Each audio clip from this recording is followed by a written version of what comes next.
Hi, I'm Alex Roberts with the National Center for Transgender Equality. I'm excited to be here at iProspect, the DAN network, talk to you all a little bit about trans people, who we are and what we can do to be inclusive.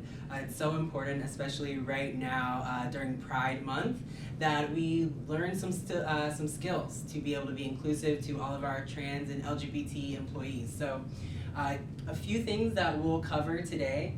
Go over a few key terminology just so that we can all be on the same page and just give you the definition of words that you might have heard before but have never really known the meaning of before. And then go into how we can be respectful of our trans colleagues and interact kindly with them. Go into some experiences that trans people are having in the US right now. That'll show why it's so important that we have these respectful interactions. And then how to respond to anti-trans remarks, because that can be kind of scary, especially for allies. You may not know, like, can I speak up? Should I speak up? So we'll talk about why you should speak up and some tips on how to be able to do that. And so just to get started with our key terminology to lay the groundwork right here, we'll start with cisgender. That's our first word. Oftentimes it's just shortened for cis. And that means that your gender assigned at birth and your gender identity, they match up. So most people are cisgender. And now your gender assigned at birth is literally when you are born, they're like, it's a girl, it's a boy. And those are normally the genders assigned at birth based off of physical characteristics. But on the other hand, you have gender identity. And gender identity is our own internal understanding of our gender. And so everyone has a gender identity, and oftentimes cisgender folks kind of forget that they have a gender identity because they don't think about it. Oftentimes, if your gender assigned at birth and your gender identity matches up, it's kind of, you don't think too often about your gender identity, but you still have one.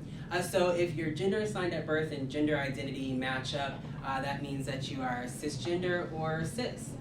Now, on the other hand, now full disclosure, these are my baby pictures.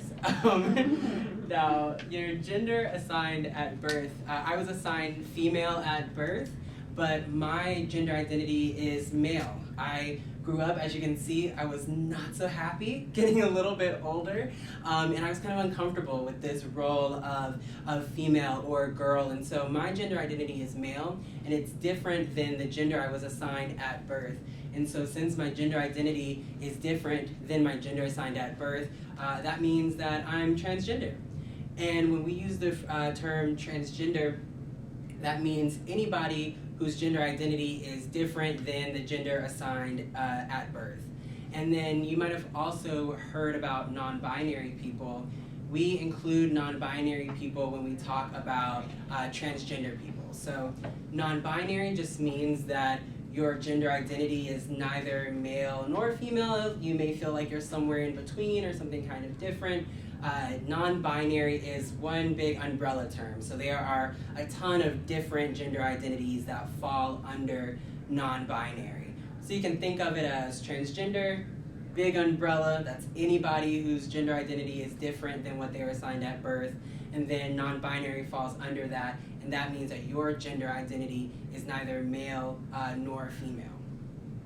Now, to talk a little bit about gender transition, because a lot of folks get kind of confused, like what is part of gender transition, what isn't. So I'd like to kind of give a bit of a breakdown. It's important to remember that every transition is different. For every trans person, they may go through all of these steps, they may do some of them. So first we have your social transition. So that's changing your name, the name you go by, or changing the pronouns that you use, or maybe you'll start to use a different restroom than you've used in the past. All different parts of a social transition. And there are many trans people that just decide to stop at a social transition. Like that's enough for them, they're comfortable with that. There are other people that like to medically transition, so that's using hormone replacement therapy or surgery. And then there's a legal transition, so that's legally updating your name on your documents, you're changing that, changing your gender marker. It's important to mention with legal transition that is very difficult for many trans people because it can cost hundreds of dollars to do this in some states. Like in South Carolina, to update your gender marker, they require you to go to court. Like you have to have a lawyer multiple steps. It costs like over $200. It's kind of this long, drawn-out process. And so that's why it's important that companies don't require trans people to have their documents legally updated to go by the name that they would like to go by, because sometimes it's just kind of impossible. Now, a few other terms that often come up when we're talking about trans people, gender expression. So that's literally how you express your gender. We all have a gender expression. It's the way that we wear our clothes, the way that we have our hair styled, the way that we have makeup, sometimes the way that we act. All of that goes into our gender expression. And so I have a more traditionally masculine gender expression. Typically, I have traditionally masculine gender expression. Now, when you talk about gender nonconforming, that means that your gender expression doesn't conform to the typical expectations of your gender. So I am in male. If I like to wear dresses, that's typically not traditional masculine dress. And so that would mean that I would be gender nonconforming. I'm male, but I don't present my gender in the typical ways that males are expected to present their gender. Now, another little word up here, sexual orientation. I only listed just to point out that it is something totally different. I do a lot of these trainings, and I realize that people that I talk to that struggle the most with understanding the difference between transgender men and transgender women are folks who are mixing up gender and sexual orientation together. And so I'll tell you the thought process that I hear. Now, this is not the right thought process. People will think that a transgender woman, so that's someone who was assigned male at birth but whose gender identity is female, they will think of a transgender woman as a man who is so gay that they have transitioned to be a woman. That is a kind of thought process that I hear frequently. Not the way that you want to think about it. That's mixing up gender and sexual orientation. And so instead, to help you keep things straight, you want to think about transgender women as women, transgender men as men, and think of sexual orientation as something that is totally different. Now, transgender women often use she, her pronouns. Transgender men often use he, him pronouns, so I use he, him pronouns. And non-binary people can use she, her, or he, him pronouns, but many opt to use the gender-neutral singular they, them pronoun.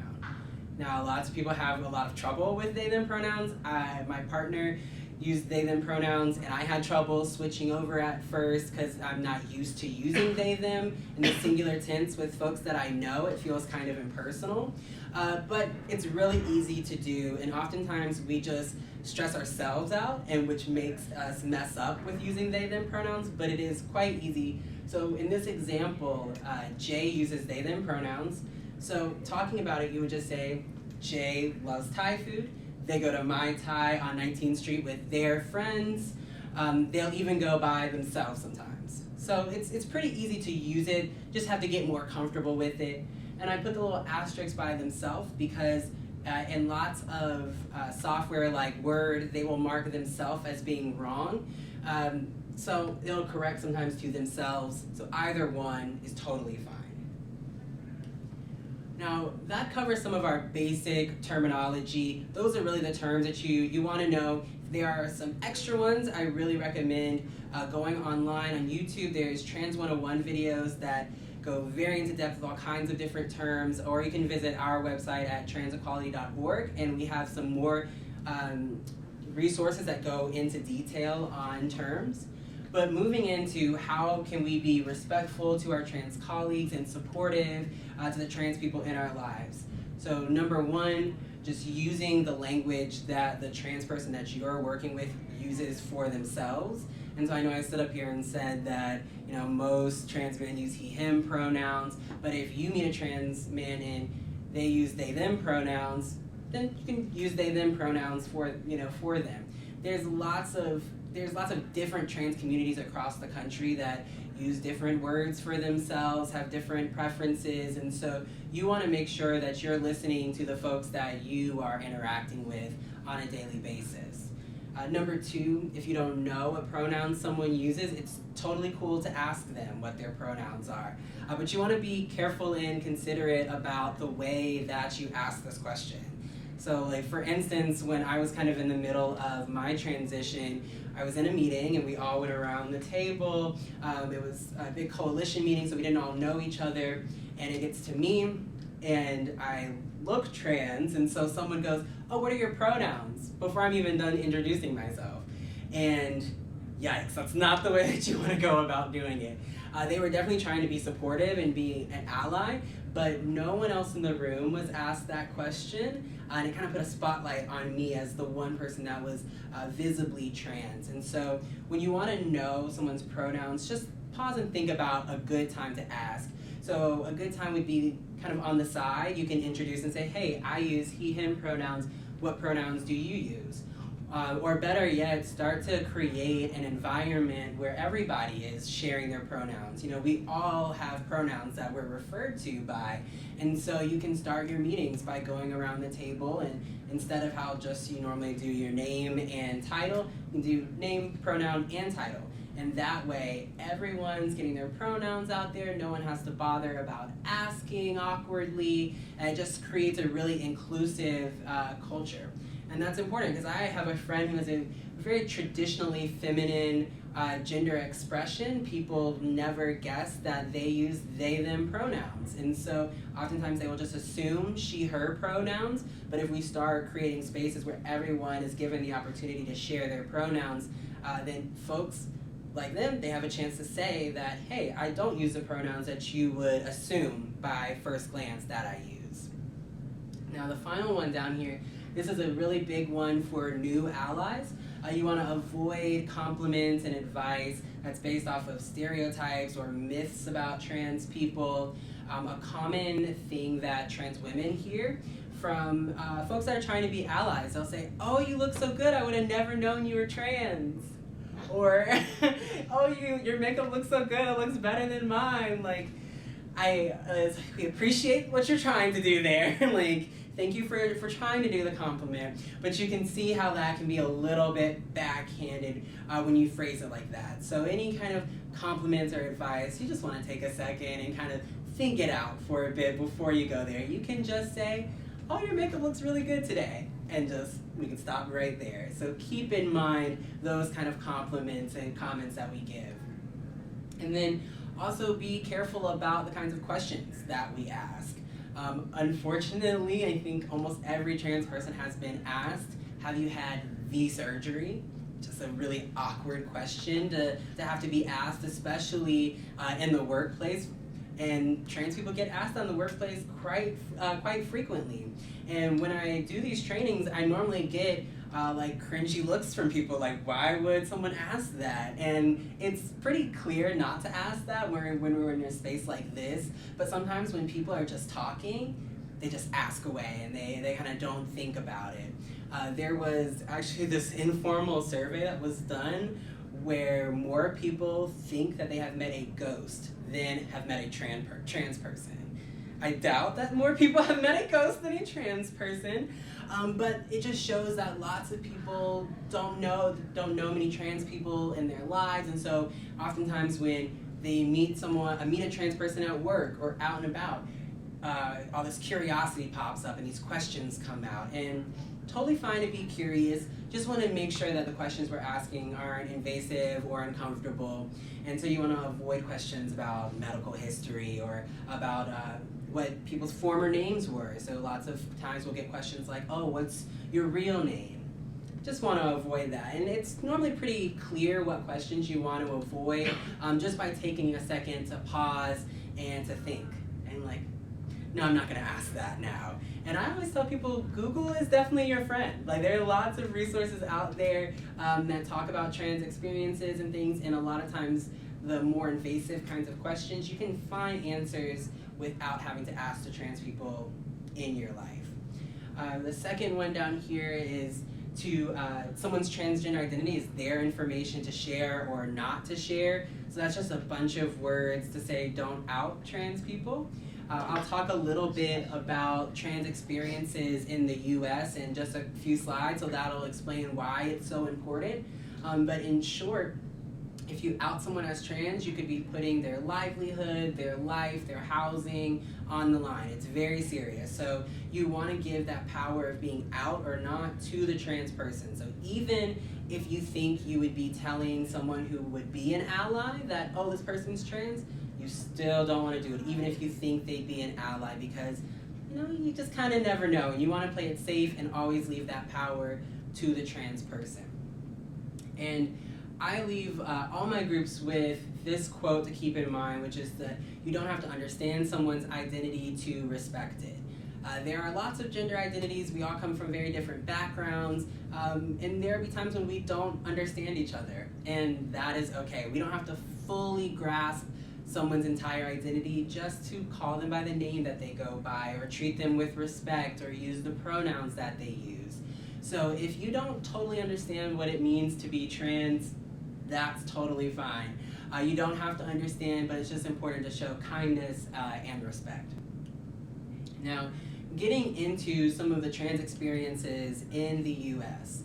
Now, the National Center for Transgender Equality, we were founded in 2003, and there was basically no studies or information on trans folks. And so our work is in advocacy and education. And so we really needed some data to talk about these things, especially with lawmakers, to show that, hey, you have trans constituents, these are the issues that they're dealing with, and we need to address them. So to fix this issue, we decided to start doing some research surveys. And so we've had a few different iterations of our survey, but it's the US Transgender Survey. We do it every 5 years. So the last survey was in 2015, and we're gearing up right now to do our 2020 survey.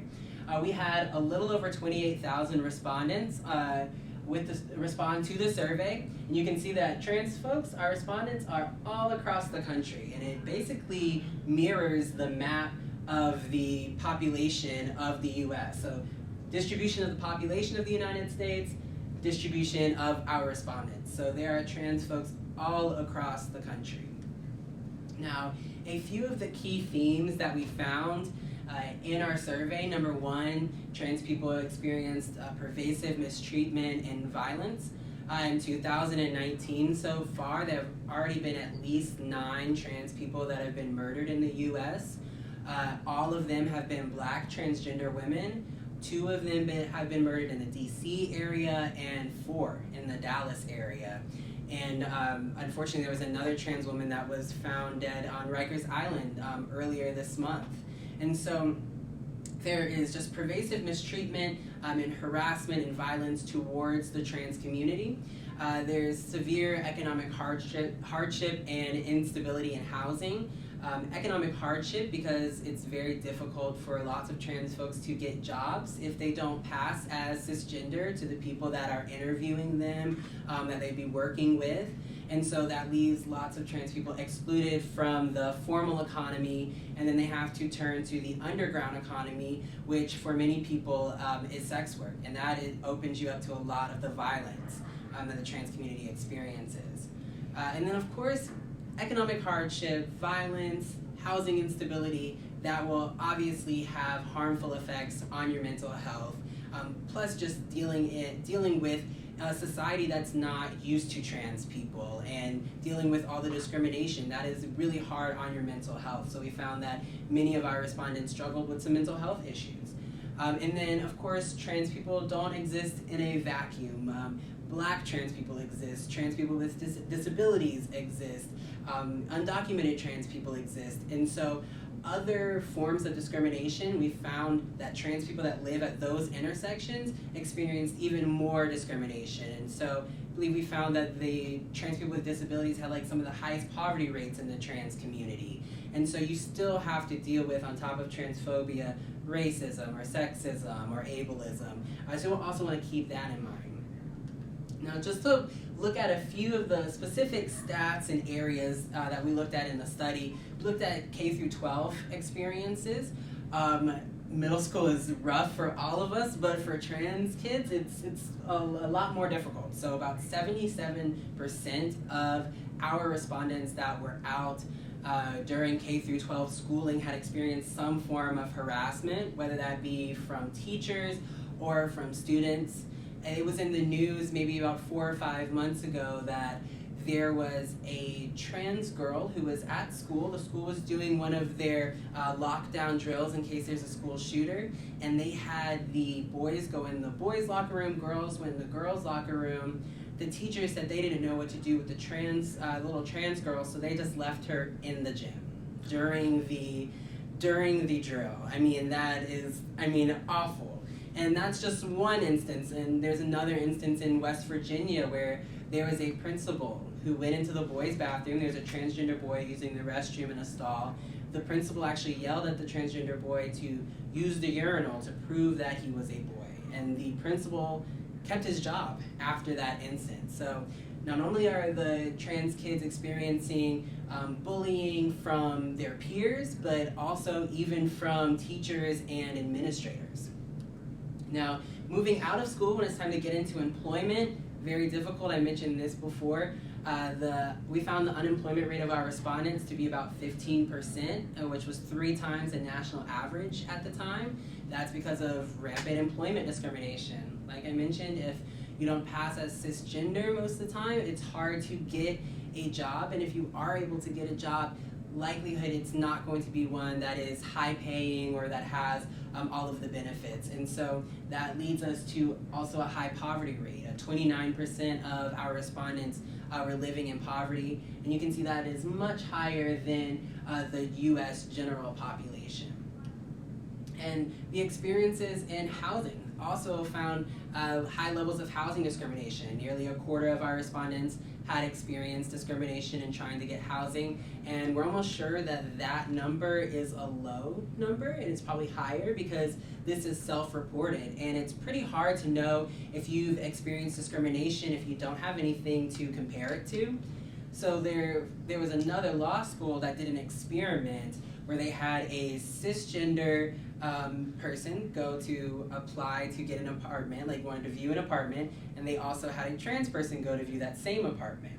So the cis person goes to the leasing agent, it's a warm welcome, they're shown the apartment, all this positive language, they're shown all the amenities in the building. The leasing agent's like, oh, we even have this other unit available, let me show you this other unit. And then they're offered like a discount on their security deposit. And once it's over, the leasing agent's like, here's an application, look it over. Now you compare that, the trans person came to the same office, they had a nice welcome. They were shown the unit, but the leasing agent kind of just walked them around, used plain language, didn't really try to sell them on it. They weren't shown all the amenities in the building. Of course, they were not given the discount on the security deposit. They were told that there was another unit available, but the leasing agent used kind of bland language, didn't really try to sell it, so the trans person was like, oh, no, I don't even need to see that.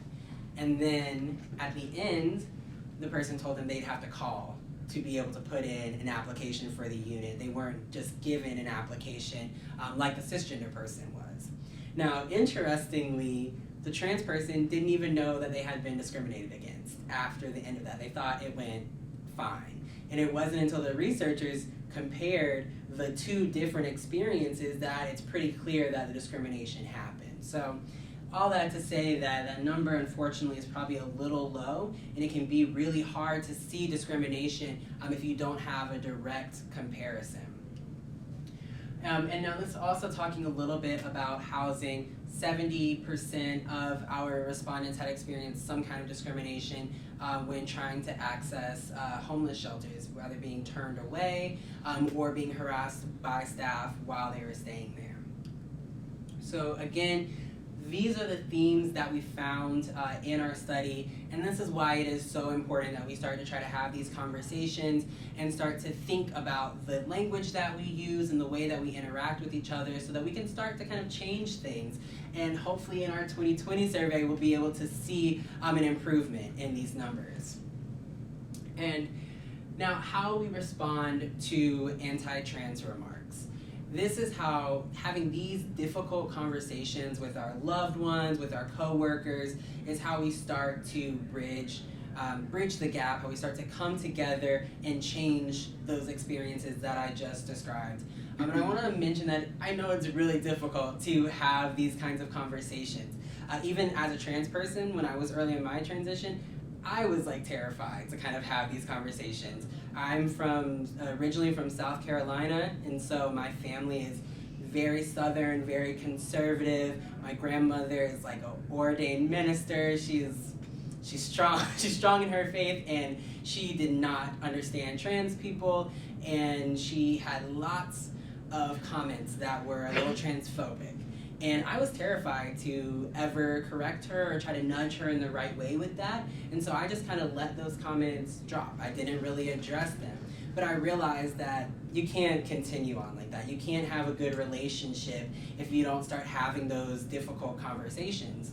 So I slowly just started nudging her here and there with, she would misgender me, I'd be like, hey, he, him pronouns, or just start to have little conversations with her. And now, over time, I can see an improvement in her. Now, when she does misgender me, 50-50 she'll correct herself. And that's moving somewhere from where we were before. And that's just by continuing to have these difficult conversations. So, why do we want to have these difficult ones? We can challenge the underlying myths and stereotypes that often come up in anti-trans jokes and remarks. Like, for instance, several years ago, the comedian Joan Rivers was asked, do you ever think that we'll have a gay president? And this is while Obama was president. She said, what do you mean? We already have a gay president. You know Michelle is a trans. Yikes. So there's a lot to unpack in that joke. The first one being, Michelle Obama is not trans. And even if she were trans, how would that make Obama gay? Because that joke only works if you believe the myth that trans women are men. That goes back to that thought process where people think of transgender women as men who are so gay that they transition to women. And that's why I want to start to break up that thought process, because it comes out in jokes like that. And so if you have a coworker or a friend that makes a comment like that, the key is to strip the joke away and say, or like, what's the joke? Or why is that funny? Or can you explain the joke to me? Or if you're a little bit more direct, you can just directly say that that's offensive, that's wrong, and you can tell them why. So it's important to challenge the underlying myths and stereotypes, and also important to call this out so that we can bring attention to anti-trans remarks that occur in our daily lives, because they do come up often. If you spend time on Facebook and you click the Facebook comment section, you can see those kinds of remarks all through there. Can't say that I say that spending time responding to folks on Facebook is the right way to go about it. You might just want to log off. But you can just look in those comment sections and see the way that anti-trans things continually kind of come up. And so calling it out shows that, hey, this is unacceptable. This is not okay to say. Because for so long, anti-trans remarks and jokes have been accepted in the workplace and in our social circles. And so there are many people that don't mean to be very offensive that end up being offensive because this is just a part of our daily life. And so if we start being allies that point it out, then we can start getting it out of our daily life. And now, a few considerations, because I know how challenging it can be to have these conversations. The first one, it's important to challenge the behavior and not the person. Because for instance, if Sam is misgendering Susan for the 15th time, some people might get really upset and get angry and start wanting to call Sam names, or oh, you're hateful, you're a bigot. And if you're getting called all these names, then you're gonna get defensive, you're gonna shut down, and you are not gonna wanna listen to anything the person says after that. And that's how we have a very unproductive conversation. And so instead of challenging who that person is as a person, I recommend instead challenge whatever behavior that they were doing. And so instead of calling Sam a bunch of names or anything, instead say, hey Sam, you are intentionally, clearly misgendering her over and over again. That is harmful when you do that, can you please not? And so it's still direct, it's still uncomfortable to do, but it makes them a little less defensive, because you are not saying, oh, you are transphobic or you are homophobic, because when people hear those kinds of words, that's when they really shut down. And now in familiarizing yourself with policies, I find that to be a confidence booster, because I know that intentionally misgendering someone is sex-based discrimination in the workplace. And so if you know that, or if you have workplace policies that specifically in your handbook say not to misgender someone or not to use the wrong name, if you know that you have that policy, that's a confidence booster. You can say, hey, statute 5432 in the handbook says, no misgendering. You can kind of whip that out and tell them. And now, finally, if you're ever in doubt about what to do, if you're like, this comment, it doesn't seem right, but it feels a little bit above my head, I'm like kind of lost, I'm not sure how to handle it, reach out to someone, whether it be like a supervisor or your HR department. You can just reach out to someone that will be able to help, because sometimes we feel over our heads and we just give up and we say, oh, I can't say anything, I won't say anything. And that's not the way that we want to go about it. And so don't give up, just reach out for help. There are lots of resources on these things. Now, what happens when we are the person that gets called out for being anti-trans? Number one thing, don't get defensive. You have to keep in mind, especially trans folks, like I just showed, are going through a lot right now. And so someone might correct you on something that you say, and they might not say it the friendliest way.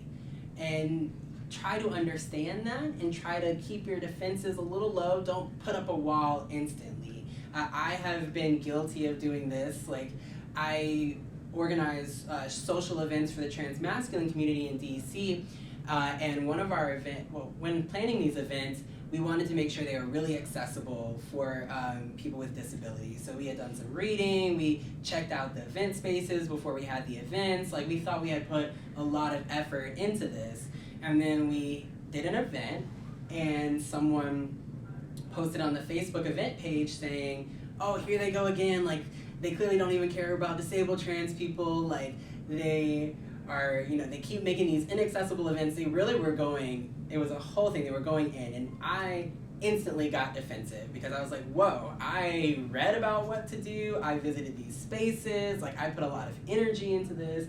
And so I was like texting my friends, like, you won't believe someone called me ableist, and I was like telling everybody, and then I stopped and I was like, ooh, Alex, you're being really defensive right now. Like, I didn't even respond to that comment on the page, I was instantly just complaining to other people about it. So I had to check myself and be like, okay, let's talk to them, like, you're doing a lot, let's check in. And even when I stopped myself and said I was being defensive, I still thought I was right. But I was like, let me talk to them. And so I did, I sent them a message, and I was like, I'm sorry for, this not being an accessible event. Can you tell me a little bit more about what we're missing? And then after having that conversation, I was like, oh yeah, there were like quite a few pretty simple things that we could have done that we didn't do, because we didn't do enough research. And so I would have never known that if I hadn't stopped myself from being defensive and complaining to all my friends, instead turn to the person and ask how I can do better. And so if we want to grow and get better, we can't be defensive. We have to be open to learning. And knowing that if we mess up, if I make an event that isn't accessible, it's not okay. I am excluding some people, but that doesn't inherently make me a bad person. So I don't need to beat myself up about it. Don't have to beat yourself up. Just take it as a learning opportunity. And kind of going with not beating yourself up, you want to apologize concisely, minimal kinds of excuses. A common thing that I'll hear from folks that mess up with pronouns, they'll be like, oh, I'm so sorry I messed up your pronoun. Like, I was an English major, like, I just think about they, them as a plural, and it's a whole long apology. And then when you apologize like that, then the trans person, the person that was misgendered, then has to comfort you and be like, no, it's okay, like, you'll get it next time, and nobody really wants to do that. And so the better way to go about doing things is just make a really short apology and then kind of keep moving. So if you misgender someone, you can say sorry, and then say the right pronoun, or you can just quickly correct yourself, and if you say he, then just quickly switch it to she. Just don't want to make it into a really big thing. And then finally, educate yourself. If you are ever called out for saying something that's anti-trans, then just look at that as a point of learning, and you need to brush up on some knowledge in that area. And so afterwards, just do some research. You can look at our website at transequality.org for more info, or there's really tons of info if you just do a quick search. Now, I like to leave folks with a few kind of concrete first steps. The first one, educate yourself. I did a really brief Trans 101, but if you're still kind of confused or there's some terms that you've heard tossed around that I didn't go over, it's worth it to take the time and to read it over and to learn more. It'll take you like a few minutes, and it's really, really worth it. Number two, just get comfortable challenging those anti-trans remarks, because it is uncomfortable at first. And sometimes when people do something that's uncomfortable, they're like, oh, no, uncomfortable, never want to do it again. And that's not the way to approach it. Just hang in there. You'll get more and more comfortable challenging those remarks the more that you do it. And then you want to follow the lead of the trans community around you. There are many trans communities across the country with all kinds of different priorities and issues that are affecting them, different ways that they use language. And so instead of being an ally that bursts in the room like, I'm an ally, I'm here, I'm ready to save the day, you want to take a step back, listen to how they need you to be an ally, and then kind of see where you fit in. So important to listen first. And then finally, make time in your schedule to consider equity. If you all are like me, are very busy, you're like responding to email here and there, you're running to a meeting, it's just super, super fast, we're always going, and that oftentimes doesn't leave us time to really think about equity, because racism, sexism, transphobia, it's kind of ingrained into how our society works. So we have to set aside time to kind of deprogram some of that programming. And so it looks like setting aside specific amount of time during your week to consider equity. So for example, my Fridays from 4:30 to 5:30, I have it every week blocked off for education, and I look at resources for racial equity in workplaces, since I do a lot of workplace trainings and I feel like I need to get better at talking about race. So I use that time during my week to make sure that I do that, because if I didn't have it blocked off on my schedule, I probably would forget about it, honestly. And then also I have a check-in every week with my supervisor, and I go over my priorities for the week, any kind of key updates from the week before. But then I also have a little section called Choice Points, where I take some time to brainstorm and think about what decisions are coming up that week that will have some kind of effect, and how can I make sure that that is a positive effect on marginalized groups. And having that on my agenda is a reminder that I need to do that and consider that in my work. So think about how you can build time into your work week so that you can consider these things. And that is where we'll stop. This is my contact information right here. So if you all ever have any kinds of questions, or if you have questions about the things that I covered in this video or moving forward, feel free to reach out to me at aroberts@transequality.org. I am certainly happy to help you. So thank you all. I hope you learned a little bit.